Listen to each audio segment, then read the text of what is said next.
Okay, good afternoon, everyone, and welcome, Ken. Thank you. To Coffee with Ken, the special show at the Wisdom Tree Cafe in Kolkata.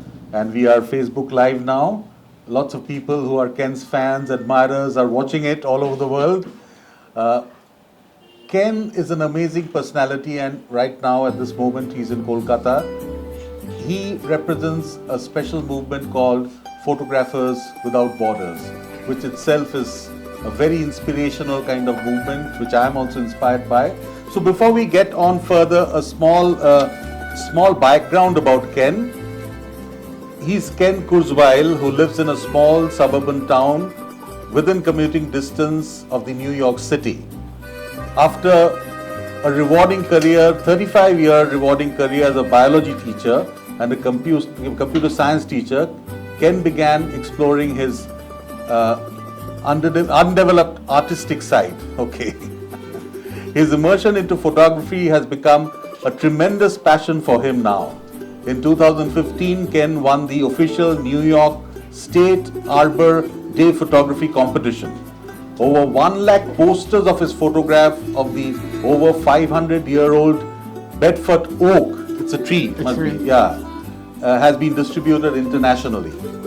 After more than 35 years of social justice activism, Ken is also extremely proud to have the annual Ken Kurzweil Social Justice Award named after him by the over 6 lakh member New York State Teachers Union, NYSUT. Working to continue on his social justice work with his photography, Ken connected with other photographers and the Photographers Without Borders initiative.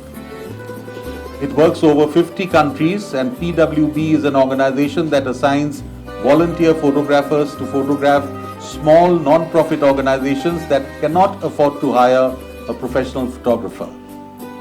We spend a few weeks, he says, with the organization trying to tell their story through photos beautifully. We then donate all the photographs to the organization for them to use as they wish. And Ken has come to Kolkata in India many times. This is your? In Kolkata, second visit, and the 8th visit in India. Yes. Eighth visit in India. So Ken is quite in love with our country and very much in love with Kolkata too. We were just interacting before the talk show started with Ken, and Ken said the camera has become a part of his body. So that was such a powerful, he's inseparable with his camera, and that itself was so inspiring. So the first question or the first query which I have for Ken is, Ken, what's your vision about photography in a large scale? My vision about photography? Yeah. Well, I'm a street photographer mostly, and when I see somebody walking by that excites me, I know it immediately. I know that I need to capture the soul of that person, and it's difficult because I'm taking somebody that I'm seeing on the street. I'm taking somebody that I see on the street, and I'm trying to take that person and turn that person into a two-dimensional, flat picture and capture the emotions that I felt when I see that person. And that's not easy, and I'm not always successful with that. But my goal and my vision is to try to capture that person. I think about one of the best pieces of advice that a teacher gave me is think about what it is in your subject that makes you want to take their picture. What is it about that person? For me, it's a person usually. What is it about that person that draws you to that person? Sometimes that can even help to make a connection with that person. So sometimes I will go up to a person and say, I think you have a beautiful beard. That I do have. Goes without. And now I've done it in the Chinese style. Your beard is beautiful. Can I please take your picture. Absolutely, go Yeah. forward. Yeah, So- you have your camera there. So sometimes when I think about what is it about that person that makes you want to take that person's picture? Because other people walk by and you don't want to take their picture. But there's something about certain people. I especially love young children and old people. And I go to a person and I say, you know, I think that you just have a beautiful face. And, you know, will you let me try to capture your face? And so when you get that opening, if the person says yes, that's your opportunity to try to capture that person and whatever it was that makes you want to take that person's photo. And at that point, and I know I'm going off subject a little bit, but at that point, if the person gives you permission, use that permission. Don't overuse it. Yeah. But use that permission that person has given you permission to study and explore and take photographs and use that time. Don't think that once the person has given you permission, don't only snap one picture. Use your time and try to capture whatever it was that drew you to that person to begin with. Don't abuse it. Don't abuse that. It's a privilege. And then also see if there's some way to give back. So, one thing I don't always do, especially when there's a language problem, is try to send somebody an email of that picture. Offer it. Because if you do that, and if you follow through, that only makes it easier for the next person who wants to do a photograph. So my vision is to try to capture the essence of that person and whatever it was that drew me there in the first place. Lovely, Ken. We really wish that everyone had that essence or that kind of a vision when we are photographing. We have a very mixed audience here. Let me just tell you, Ken, who all are there. We have a very young group and with them some young ladies who are representing Walking with Photographs, the Facebook page which we have done, and it is being run live from that page. So, members of Walking with Photos, can you put your hands up? Yeah, so we have Saurya, we have Sumit, we have Aratrik, we have Shonghita, Shomo, and we have also Ranjana here. And we have some of the, mentors or the people who are more experienced sharing their experiences, like Indranil, like Gautam, who are into regular photography, and they share their experience with these young guns. We have a very eminent storyteller, a human activist. She's an actor, she's also a corporate woman, and she does storytelling through her pen. So I said, you have to meet this storyteller who frames life. So, Olokananda. We have Abhishek Ganguli, a very famous corporate icon and a trainer, and he represents an educational organization called the EduServe, and he himself is a poet, a painter. So there's an artistic Kaushik also. We have a marathon runner, Shubhashish, who's come. So Shubhashish also is a very iconic young icon, youth icon. We have Orpita, who's into music therapy. Orpita, can you put your hands up? Yeah. They need to identify, he needs to identify. We have Shomojit, who's my video editor, who's doing a video vlog series with me.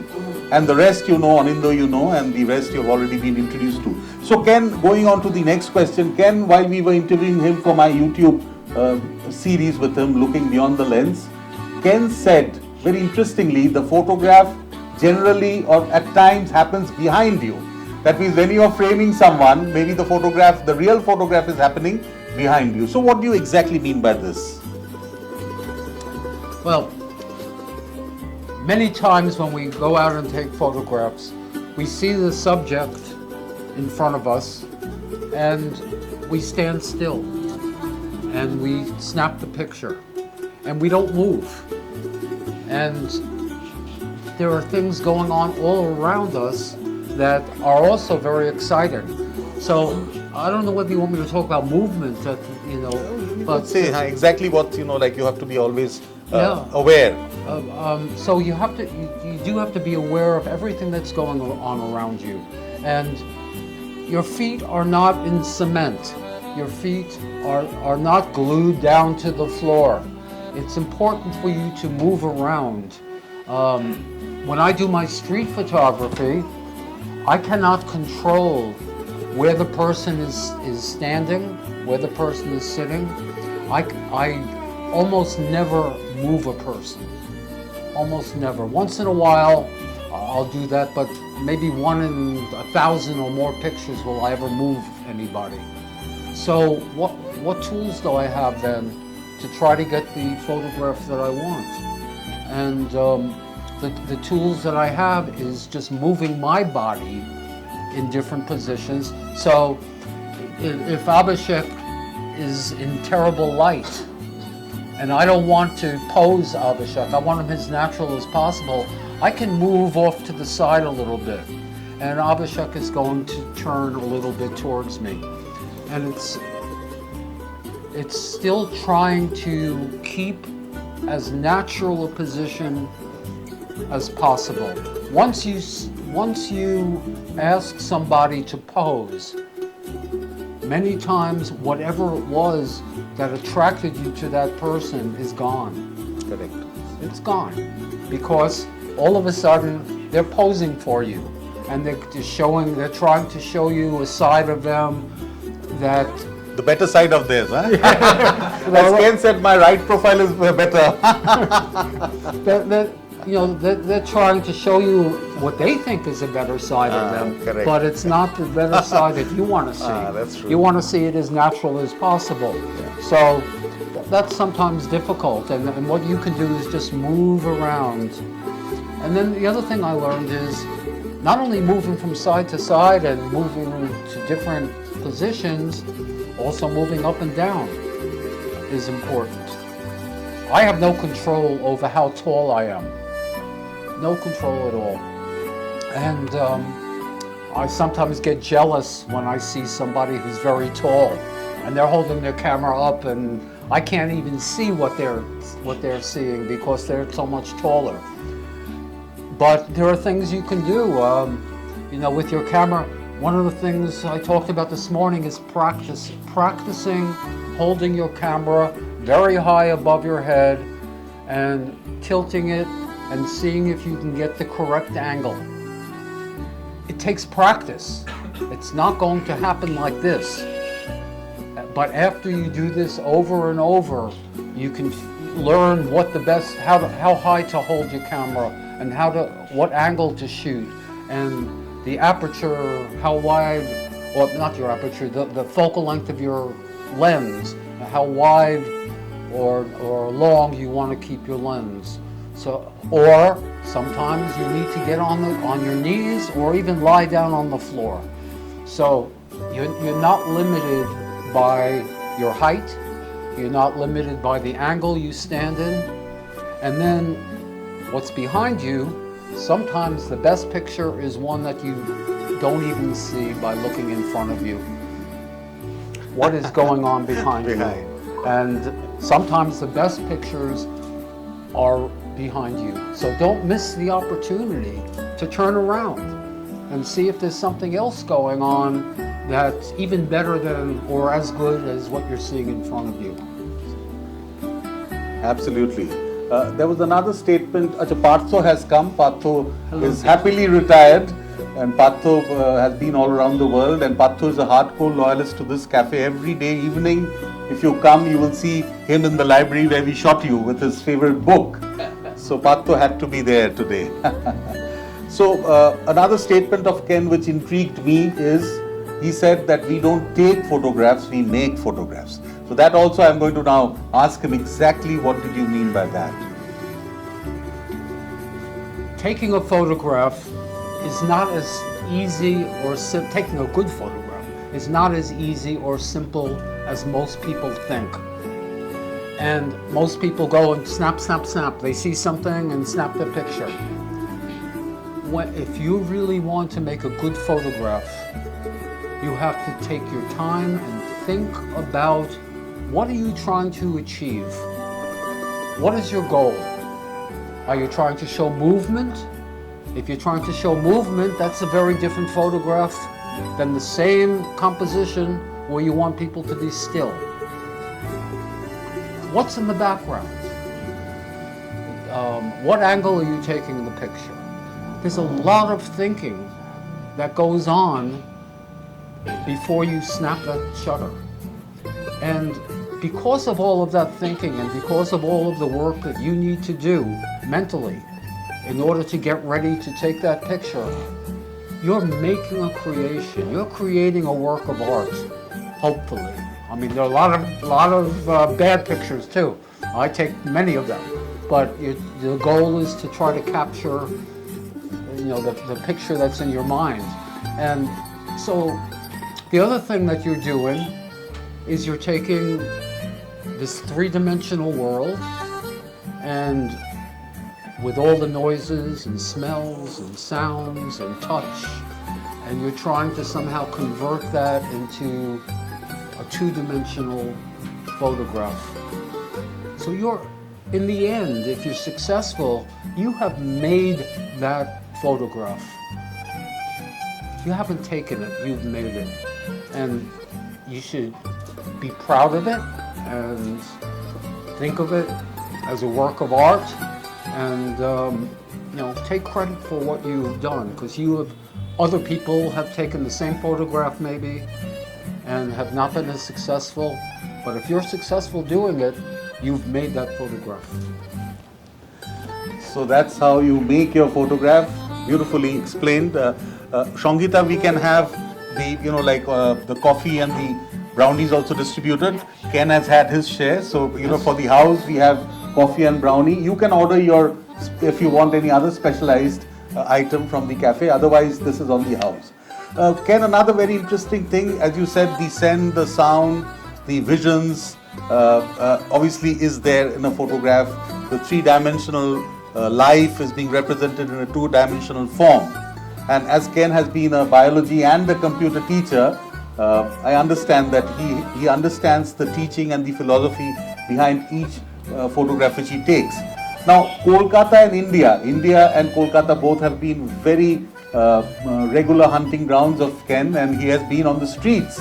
He is, he's attracted by the streets, especially the ones which have more noise, more smell, he says.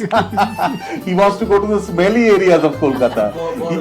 More life. Life, smell, noise, the bazaars. Part of life. Yeah. So tell me exactly what gives you a kick or the high. We don't go there. Being Kolkatans, we never go there. We say, we'll not go. Yeah. But why does Ken Kurzweil, want to explore in those noisy, smelly, bumpy places? Yeah, there are a few reasons. One reason has to do with where I live. New York City is very different than Kolkata. I cannot tell you how different. Have any of you been to New York? I've been. Yeah. So those of you who've been know it's a very different place. Things don't happen on the streets the same way things happen here. Most things in New York City are indoors, are inside. You don't have all the shops outside. You don't have all the food stalls outside. You don't have all the markets outside, mostly inside. There are a few places where you can find some outdoor things. I was saying this morning, you don't have the barbers. And I always get a shave and a beard trim, whatever. It's much cheaper also here. It's much cheaper. Yeah. But whatever country I'm in, I always get my beard trimmed and a shave, and in the country, sitting out on the streets. Oh. I'm not used to that. And then, as Abhishek said, I live in a suburban community, 40 miles north of New York City. It's a very peaceful community. Hills, horses, it's horse country. It's about as close as you can get to New York and still be in the country. So my wife and I, we go into New York City, have our fun in New York City, where it's a little crazy, not as crazy as here, but it's a little crazy. And then we go back to our peaceful area that we live. Kolkata is so different, and the vibe, you know, the vibrance of the community, what's happening in the streets, is so exciting to me. I just love it. My heart beats faster, my blood pressure goes up, which is not good, but I'm just, like I said, I think I said this morning, it's like an explosion of my senses, and I love that. It's just, and the people, the other thing about India and Kolkata is the people are so friendly, so friendly, and I mean, when I ask people about whether I can make the photograph, almost everyone says yes. And one of the other big differences is, and it's a sad thing, is we have homeless and we have poverty in New York. No doubt about it. We have it, but it's hidden. It's hidden for the most part. There's some of it you can see, but for the most part it's hidden. The range of people's status in life is much more obvious in India generally than it is in the United States. The United States does a good job of hiding the poverty. And what I have found is that many times in trips to India, I have asked to go specifically to some of the poorest areas.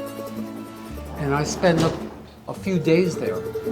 And people say, no, don't go there, don't go there. I love to go there because these people, no one ever pays attention to them.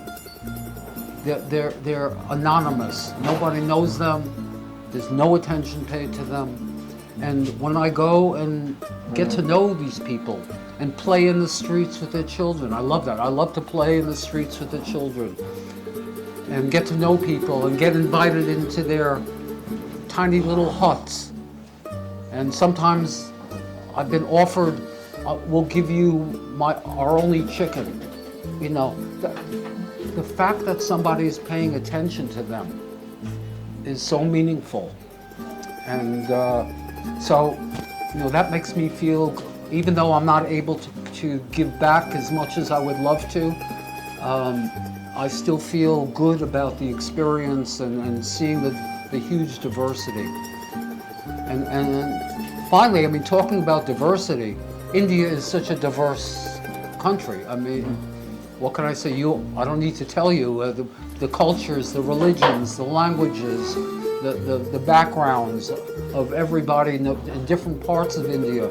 And I've been in many different parts, you know, from the south to the north and the center and different states, and the differences, the cultures. I love it. I just love learning about people and their cultures and their backgrounds, and to me it makes the world smaller by traveling in different countries and just realizing that everybody, no matter what country you're in, no matter what your social background, culture, religion, ethnicity, we're all the same.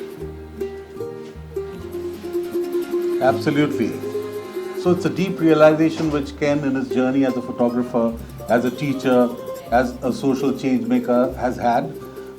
And Ken, while we were interviewing him for YouTube, Ken very wonderfully said that while you're photographing, you have to constantly keep on evolving and always show your photographs to others, because photography is also communication. So show it to other, critics who will give their critique, and try to absorb and learn from what they say. Generally what happens is all your relatives and friends will say, like, that was fantastic.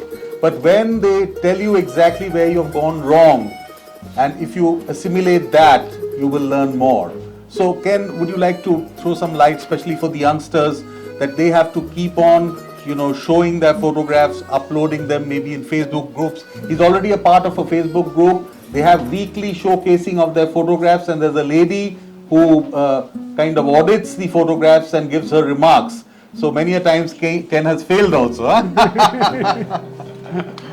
Yeah, I can't emphasize too much how important it is to get honest, kind critiquing from other people who know more than I do.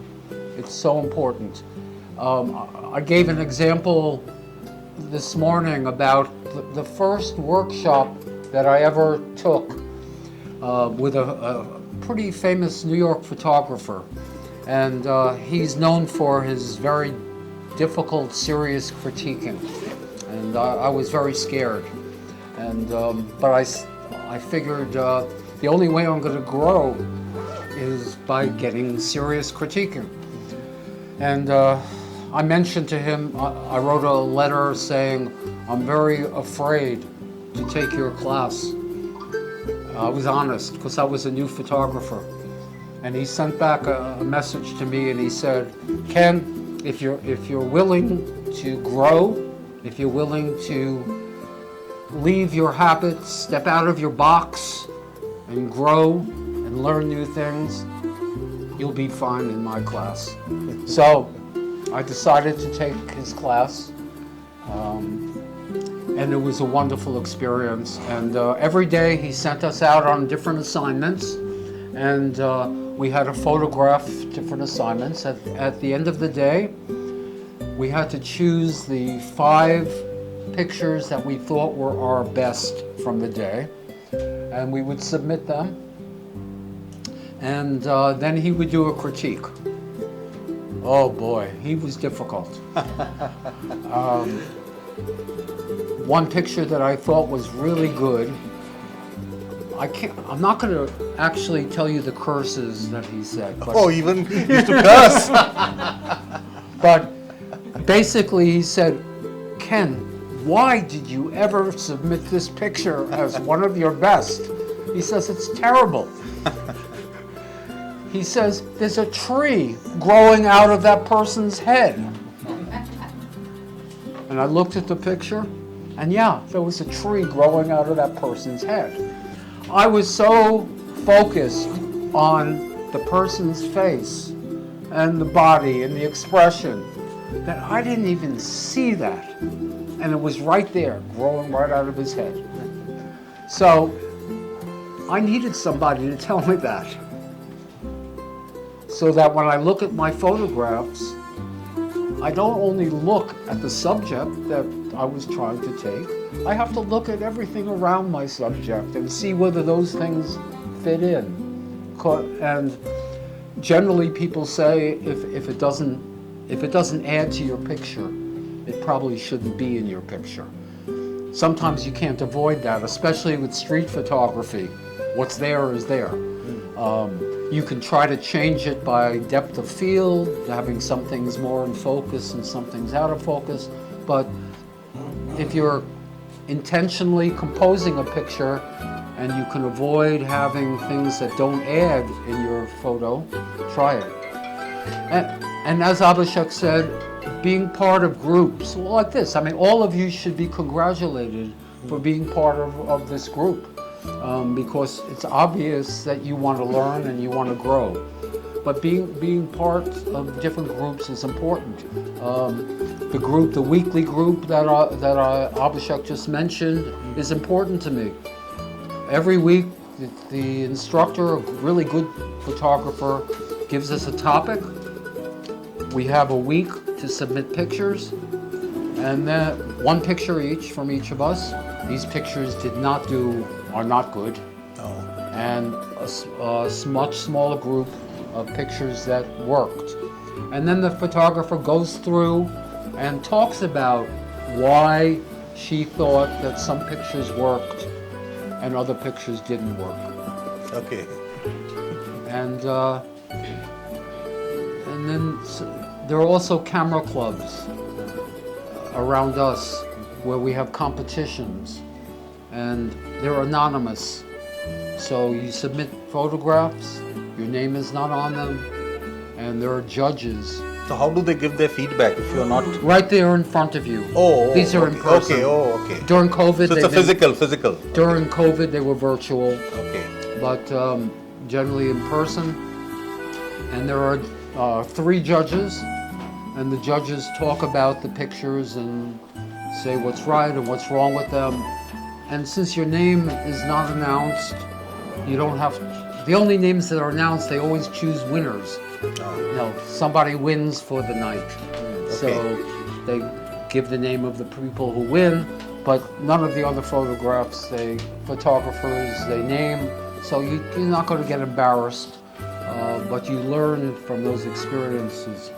The other thing, I also have 3 or 4 very close photography friends that we've traveled together many trips, and we share our pictures with each other. We all live in different parts of the United States, and we share our pictures with each other, and we're honest to each other about critiquing. We trust each other. We're all trying to improve each other's photography.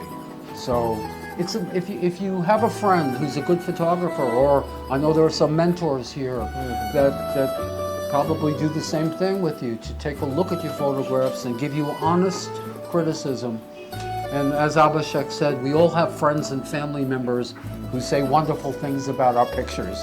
That's nice, but I don't want to hear from them anymore.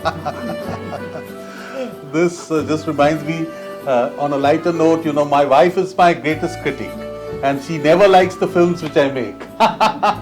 She says you're bakwas. Bakwas means bullshit, cursing me. But let me understand one thing, Ken, which is very important, that photographers need to be pampered also, especially by the family. In the sense, photographers have no hours, you know, like, and you come back smelly. Okay, so how does your wife kind of patronize you? How does it happen? How is the ecosystem, maybe your children, how have they really reacted to Ken's photography and the madness? Thank you. It's really interesting. My wife has, since I discovered photography, my wife has been a tremendous supporter of everything that I've been doing. You've been a lucky man, huh? Yeah, I'm very lucky. She will never come on one of my trips. Never come on one of my photography trips, because there are some photographs that I see a background that I like, and I'll stand there for 45 minutes waiting for the right person to walk by, and it would not be fair for her to endure that. So she does not come on my photography trips, but but she's been very supportive. Look, I'm not a young man anymore, and I have to take advantage of doing it when I can do it. And my wife has her hobby. She also discovered the artistic side of her life. Oh, is it? My wife is a psychologist and a scientist, and after she retired, she became an amazing quilter and knitter. Absolutely beautiful, award-winning stuff. And she never did this before she retired. So she does things with her artistic side, and I support her doing that. And then we do things together. Since COVID, since when COVID started, we have not been on any vacations. And 2 weeks before this trip, my wife and I went to Italy. We had a beautiful vacation together in Italy, and then I was home for 6 days to rest and came here.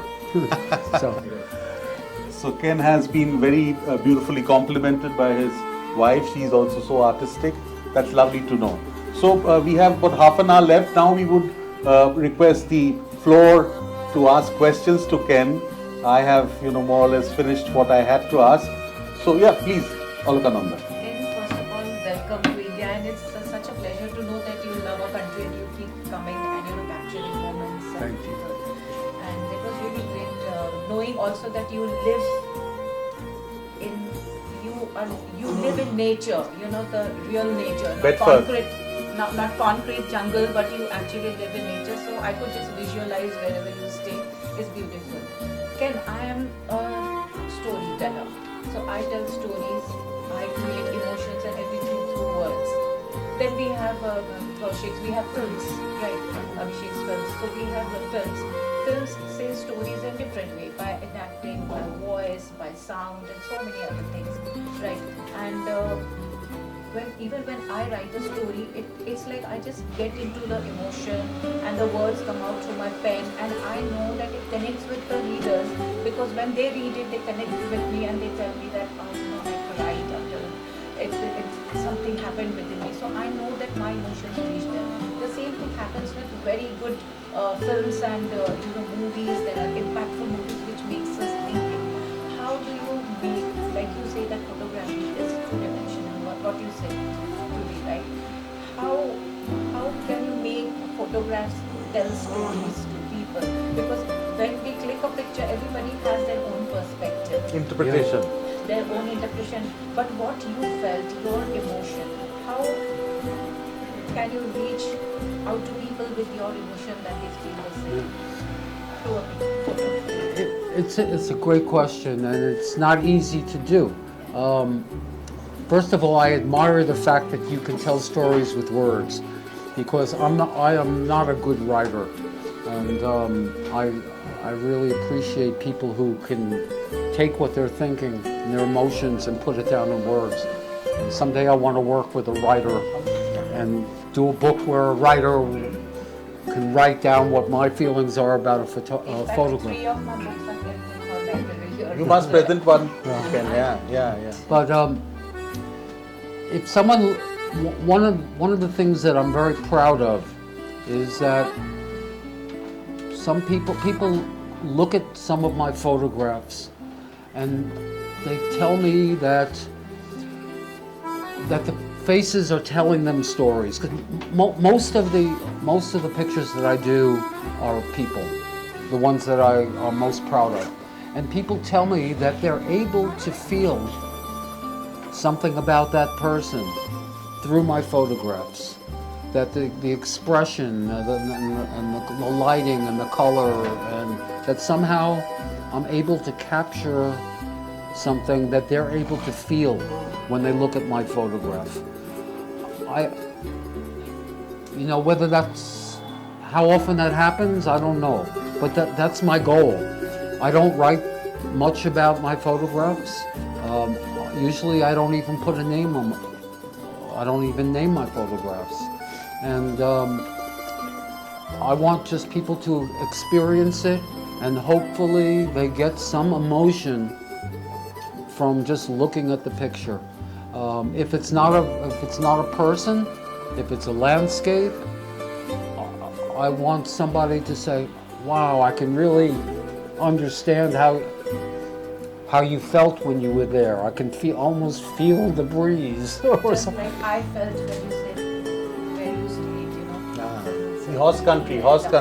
Yeah. She could see horses I could and actually maybe visualize. Ken on a horseback. Huh? No, I never. No, that I didn't imagine that. I had No. visualized But I initially. felt his feelings when he spoke about going into those areas, people of poor, like the slum areas, and playing with the children and them offering. So when he was saying that, I was visualizing and I could feel the feeling. No, I love So music. you got it in your words too. You can just storyteller as He well. has been a teacher. Yeah. He has been a teacher. I love meeting people. I love meeting people, all walks of life, all countries. I can't always do with my pictures, but I always try to connect somehow to the person that I'm photographing. I have many stories of where I've gotten to know people that I've photographed. I'll give just one example. When I was in Jodhpur a few years ago, outside my hotel there was this very poor young woman, and all she did was sell beads. That was her whole source of income, was selling beads. And every day I would see her, and I bought beads from her, but we got to know each other. And How did you communicate? She knew some language, some English. Okay. And even though we were not always able to communicate in full sentences, there's like an international way of communicating. So, for example, I would take her by me, and as people came out of the hotel, I would say to the people, buy beads from her, buy beads from her. Okay. And so we got to know each other and became very friendly. And then a year later, I came back to Jodhpur, and I'm walking in the same area, and all of a sudden, this woman, young woman, comes running to me. The same woman, a year later, gives me a big hug. She remembered me, and that meant so much. During COVID, I tried to find her, and I couldn't find her. No, this is the woman you had sent Yes. me. I rang this lady up and I spoke to her. So Abhishek was real nice, but that was the same. The Correct. same I woman. understand. And so those kinds of connections are so important in my life, and so it's not only just snapping a picture.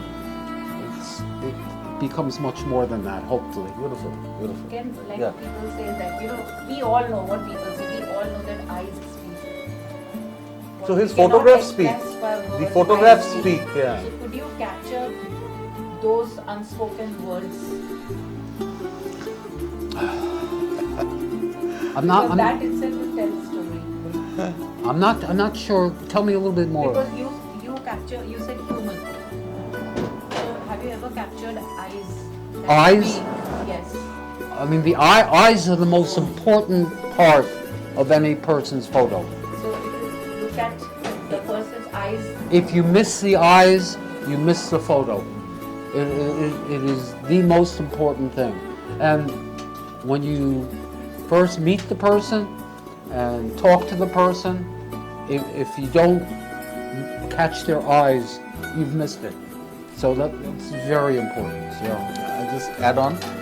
Ken, just for your information, Ken has done a book on beard, the beard book. It's an amazing book of people with beard all over the world, and many of the characters are Indian, especially from Rajasthan, is it? No, from all over. All over India. So I was not featured. I'm very, very. Next time. Maybe it's too small. Yeah. Now, previously I also had to design a one or a bushy one. So that beard book, is it also you have a virtual copy of it? Yeah. If you all visit Ken's Facebook, I Oh, think it's not on my Facebook. Oh, it's not there. No. Oh, but you are doing Some of the beards are. Some Yeah. of the beards are. Yeah. Yeah. So that's an amazing, feature which he's done. So yeah, any more questions, please? The marathon runner, Shubhashish. Yeah. So, Ken, one question is from a content creator's point of view. We all know that photograph speaks.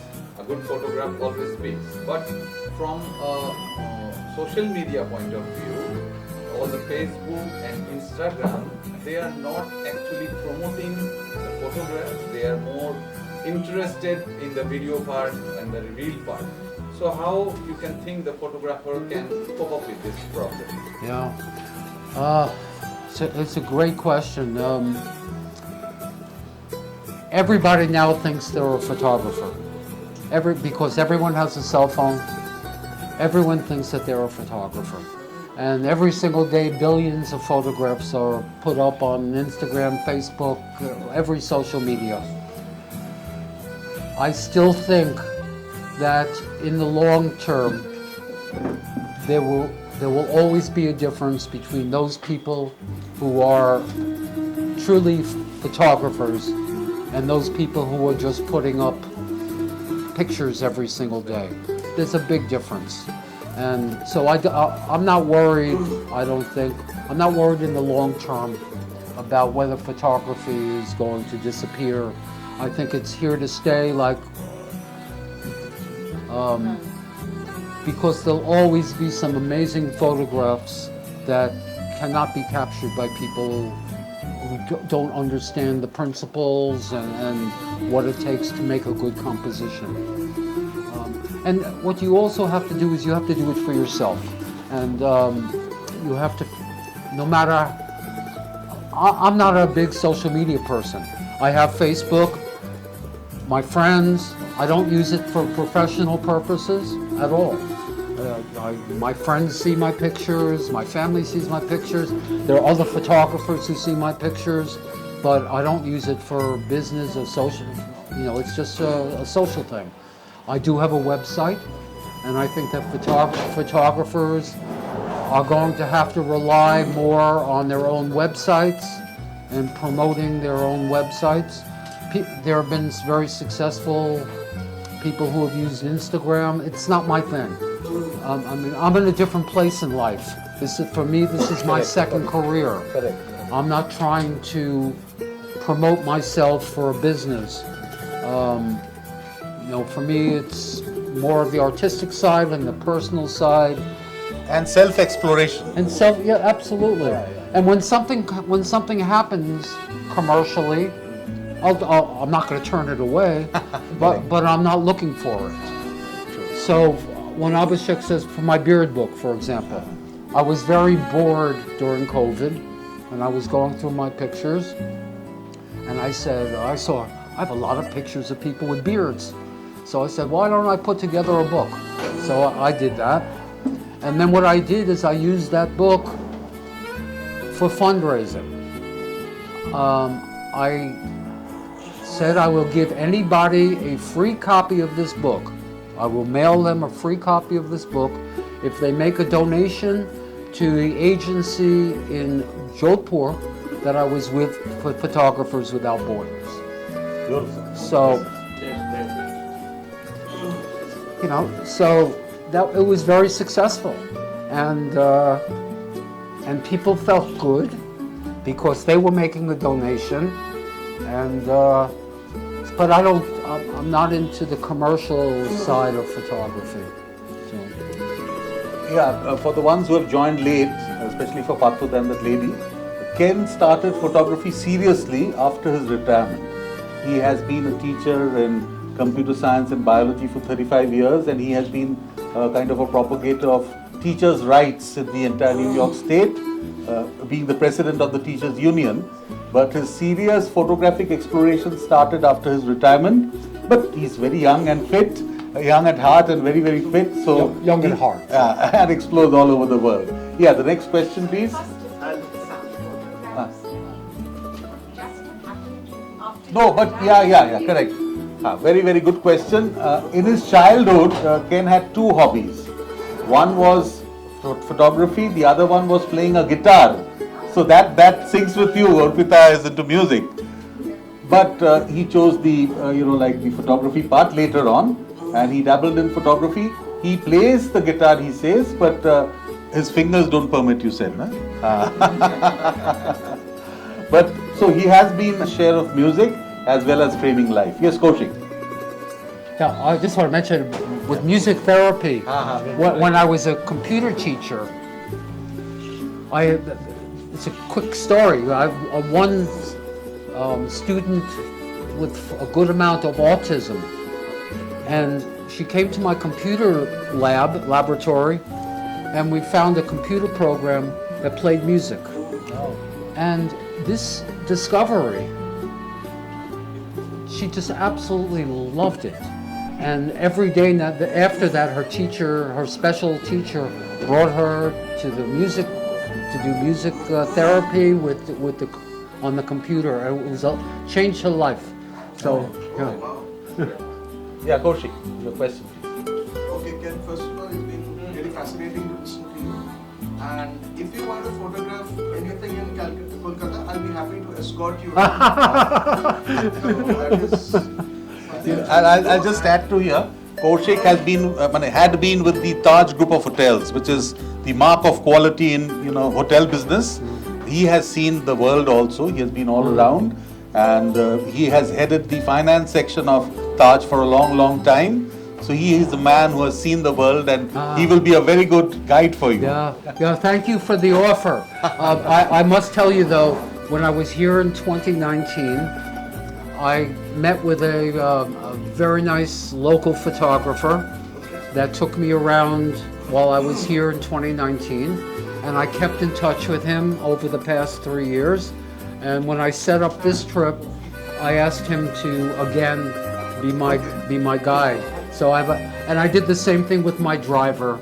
that a wonderful driver, wonderful young man, and the same driver and the same guide that I had 3 years ago.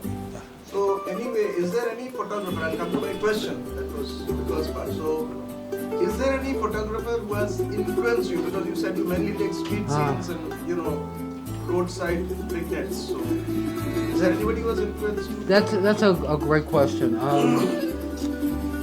There is not one. I mean, when I started getting involved with photography, I started looking at many books of different street photographers. I've taken many classes. I've seen the work of many different photographers, and all of them have given me something. But I cannot say that there's any one or two special ones that especially influenced or inspired me. Yeah. Yes, anything from these specialists, Gautam or Indranil, any specific photography oriented question? Or two questions already? First thing is, I want to know about the whole story. Like, when did you restart the photographing again? So how did you come about it? I mean, how did you start suddenly? What equipment you used? What was your, what were you thinking? Well, after 35 years of being a biology teacher first and then computer science, and I love teaching. I love teaching every minute. My last day of teaching was as good as my first day. But after 35 years, I said it's time to do something different. And I had never explored the artistic side of my life. You mean teaching doesn't have any artistic side? I'm sure teaching has a lot of artistic side, but in terms of the fine arts, the arts. Oh, okay. I didn't think I had an artistic bone in my body. And so I was thinking about, after I retired, what do I want to do? And the two things that came to the top was I want to explore photography and I want to learn how to play guitar. And I always played around with guitar, but I never really knew what I was doing. And so I took 2 years of serious guitar lessons. And at the same time I was doing that, I also started exploring photography. And I joined a computer club, a local computer club. I read a lot of books, took some classes, and the guitar, as Abhishek said, the guitar did not work out. I still play a little bit, but my fingers just wouldn't do it. And but I started feeling tremendous satisfaction from my photography.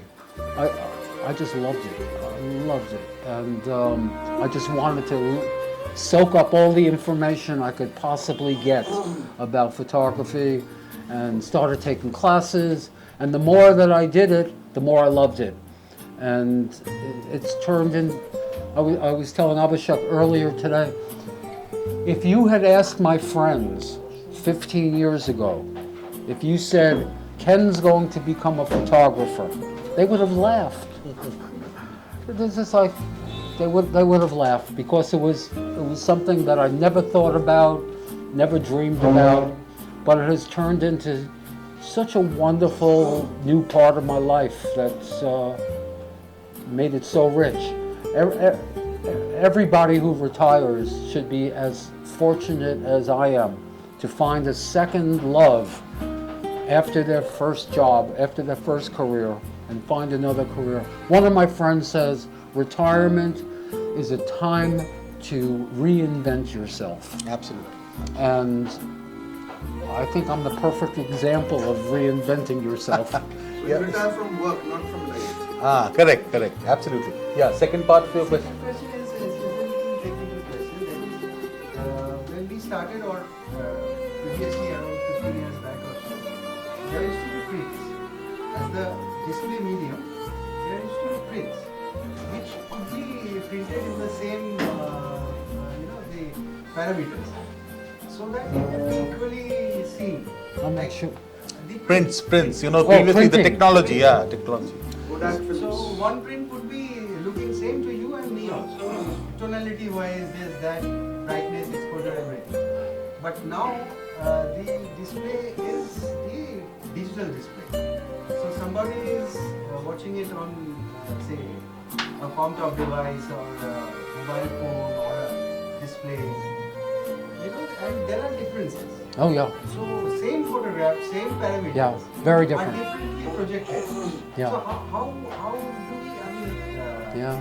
I just get a Yeah, I love print. I love printing. I love photo prints.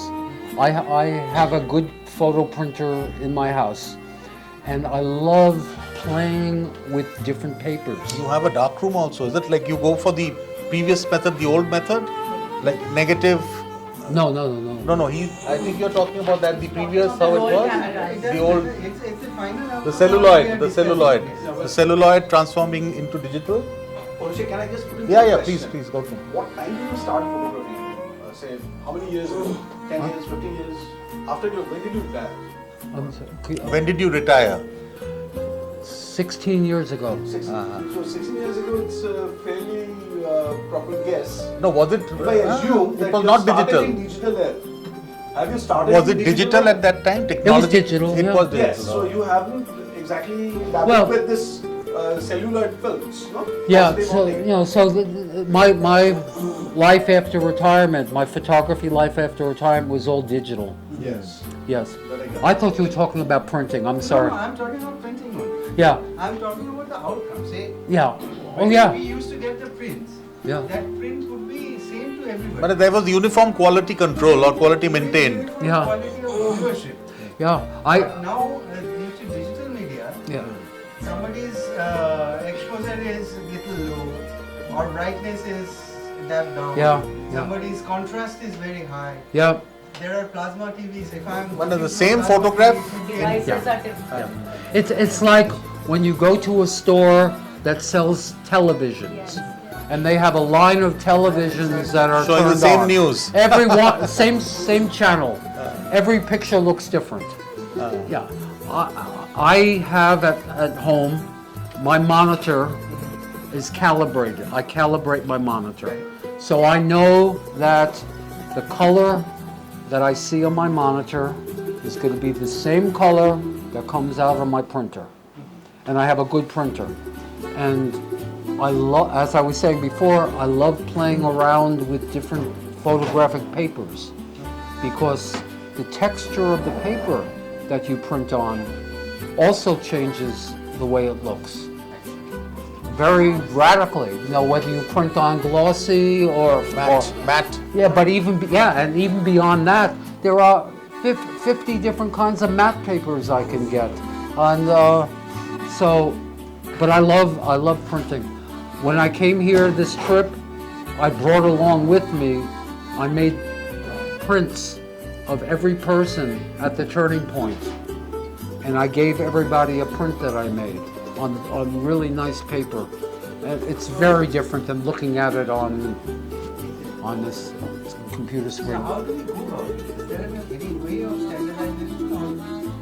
I mean, what I see and how we have exposed and my colored scheme may not be visible to the ultimate viewer. That's what my point was. So how do we go about it? Yeah, I mean, I Best don't. we can do is calibrate our output. When you give out the best output, and now you leave it to the one who's seeing it. Can only control what you can control. Okay, we have time for one more question, please. We'll just wind up. Any more questions from the house? Yeah, please. I want to say that He's Abhishek, one of the Walking with Photos members. Oh, good. Young, very, very young man. Yeah, he's a mobile photographer.